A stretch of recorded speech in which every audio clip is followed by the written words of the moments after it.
Morning guys, it's Alex from FastFitnessTips.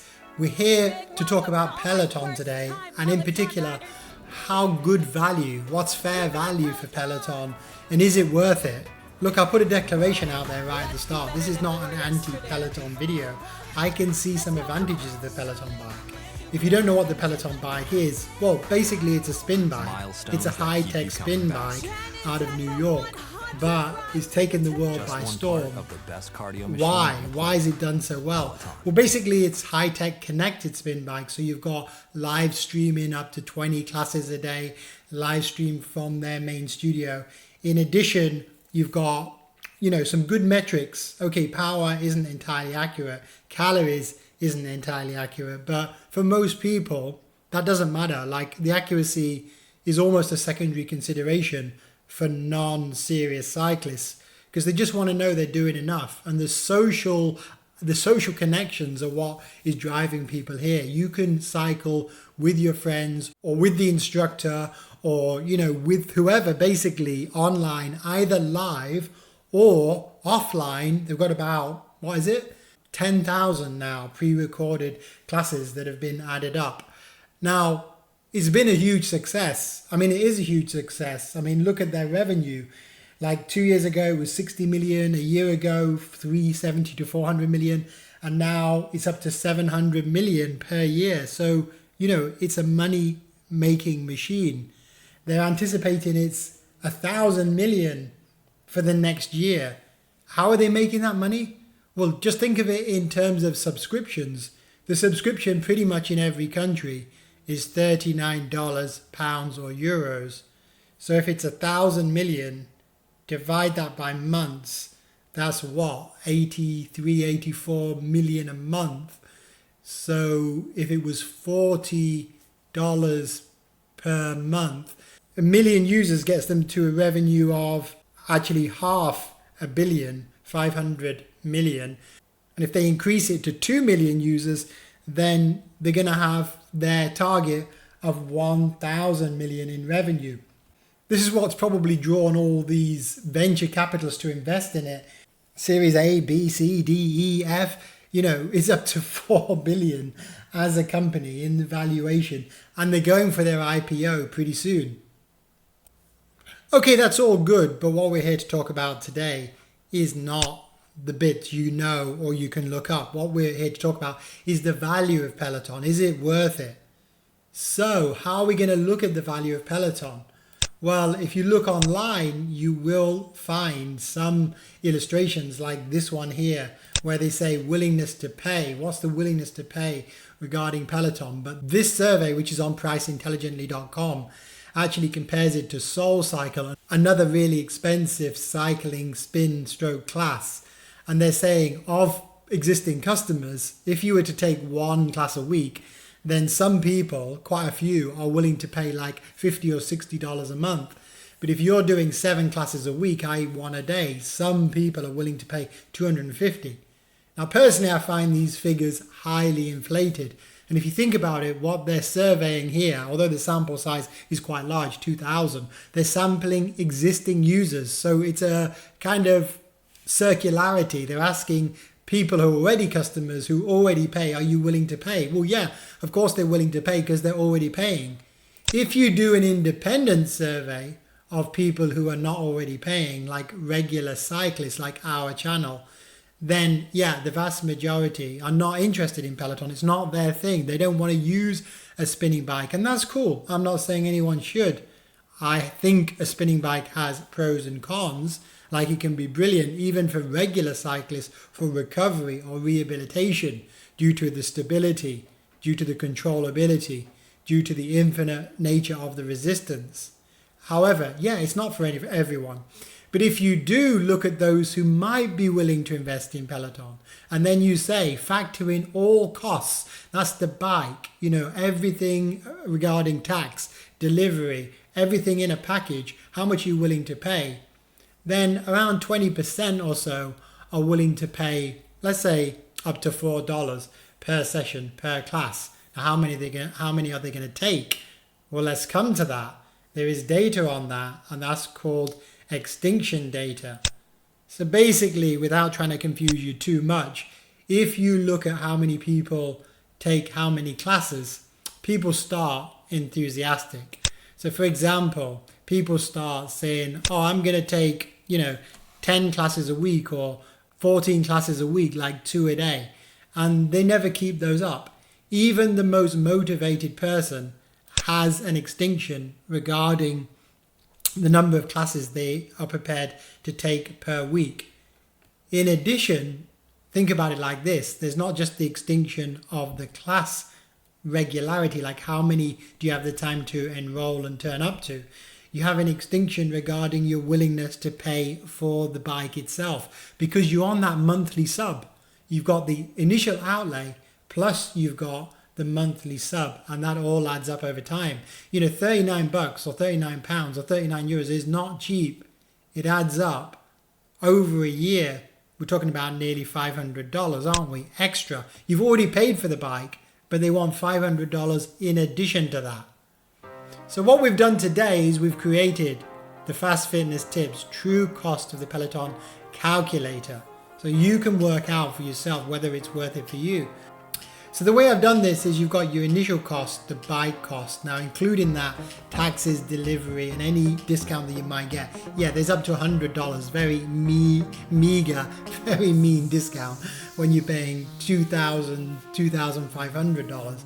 Now, once you add in the taxes and the delivery, I've heard of people paying up to $3,000, and it's difficult for me to estimate that in a calculator. So I'll just put the headline rates now. And I've also seen that Peloton are now bundling the delivery with the cost that's advertised, which is pretty fair if you ask me. So actually, I know that the UK price, £2,000, includes delivery and tax now. Now be realistic here. Let's estimate the number of classes that you might do. Remember, your motivation is high on day one. Now that includes you and your family if you're including the bike for the whole family. So it's not inconceivable. You and your partner, let's say, could do 1 class each per day. So you could do, let's say, 14 classes. That would be the equivalent to 2 a day, obviously, but 2.3 if you did worked out on 6 days and took 1 day's rest.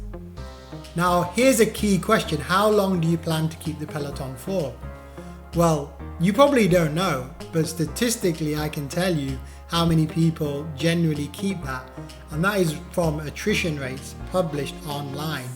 Now, their own headline attrition rates are ludicrously optimistic, like 96% keep Peloton at the end of 1 year.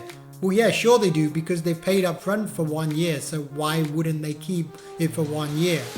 And 1 year is not very realistic anyway. But if you were to say 1 year, let's say 12 months, then the more realistic figure is that 72% roughly are willing to pay that. And based on attrition, most people would pay if they are able and willing to send it back sometime at the end of a year. Now, to be fair, Peloton do have a return to base 30-day guarantee, which is actually pretty sweet. In other words, you can take delivery of the bike, you can pay up front, but if you don't like it, you can send it back. You can even get it on finance, and the finance, correct me if I'm wrong, but it's currently around $58 or pounds, bundling in the spin bike itself and the monthly into that. By the way, if you work it out, it works out extremely similar. So okay, let's say we kept it for 12 months, which would be really short, 71% say they're willing. Then the total spend over the lifetime would only be $2,000. Well, I say only $2,713. Remember, that's 2,245. Let's assume tax is 0 for a second, plus $39 a month for 12 months. Okay, 2,713. But I've already said you're going to do 14 classes a week, right? So 14 classes a week adds up to 672 over that year. Remember, we're talking about a year in this example. And more realistically, if you look at attrition, the number that people are more likely to do, and this is actually with a super motivated person, yours may be less. We're talking about 552 classes actually attended. So therefore, 2,713 over 552 gives you a cost per class of around $5. Now, $5, not an awful lot, because you've done a hell of a lot of classes. That's for 2 people being ultra motivated over 1 year with almost no attrition. So for $5 a month, yeah, I would say that's a fair price. However, my audience would disagree, because only 11.4%, once I turned the willingness to pay into an equation, said that $5 a month was the amount they wanted to pay for all things bundled together. Okay, you might say, well, that's because your time is really short there. What if we did 24 months? For 24 months, you'd pay $3,181. You'd attend almost 1,000 classes. That's super motivated, just slight attrition. And the cost would come down to $3 a month if you kept the bike for 2 years. The fair cost, if you like. And 21% said they'd be willing to pay that. So you can see here, unless you're pretty well endowed, financially I mean, it's going to be pretty hard to justify the Peloton subscription if you're doing a normal, rational number of classes when you think about it on a class by class basis. Okay, if you didn't think about it on a class by class basis, then you could say just on the monthly, is it worth it regardless of the class? You can see here that if you, let's say, signed up for 3 years, then we're talking about $100 a month on overall outlay. But just so you know, if I was to go to my local gym, wherever that is, let's say Birmingham, and join a Pure Gym, which is a big European gym facility with free spin classes, then you'd end up paying like less than £20 or $25 per month and get unlimited spin classes. Okay, it's not like for like, because it's not in your home, but $25 a month versus $100 a month, and this is not the cheapest gym there is. I've found cheaper ones out there as well. Okay, if you want to find this calculator, you'll find it at fft.tips/Peloton cost. Peloton cost. And you can share that with your friends who are contemplating Peloton, or annoy those who are already subscribed to Peloton. Let me just say then, in closing, that I'm not anti-Peloton at all. In fact, I would consider Peloton as an aid, as a tool for my cycling, because I think it does have some advantages. I like spinning classes. I've got 2 spinning bikes right here anyway. I've done 100 spins at home and upload them to Strava with the Wahoo app and dashboard, and I find that a great tool to train. And when I was in rehab from various injuries, that's the main rehab that I did, the spinning bike. So I'm not at all against spinning. I'm not at all against Peloton as a company. Look, the higher their costs, then in theory, the more they're making and the more they can give back, if you believe that kind of model. That's what Zwift says, the more we charge, the more we can develop. So hey, let us charge as much as possible. People are willing to subscribe at almost any rate, it seems.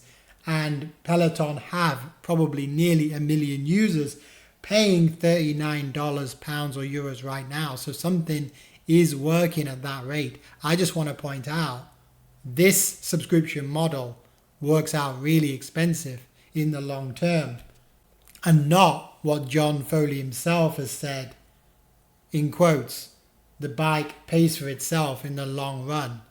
No, the bike doesn't generate any income.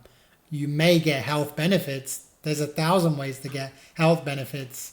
You can go and run outside for free. You can get your own spin bike off eBay or another site for $100 to $200. It works perfectly, bulletproof. Add the Wahoo app for $50 and your expenditure is virtually nothing. So the bike does not pay for itself. The question is it worth it for you guys? Is it worth it for you? Well, with my calculator, now you know. Share this video or the link with somebody who uses Peloton or is considering Peloton.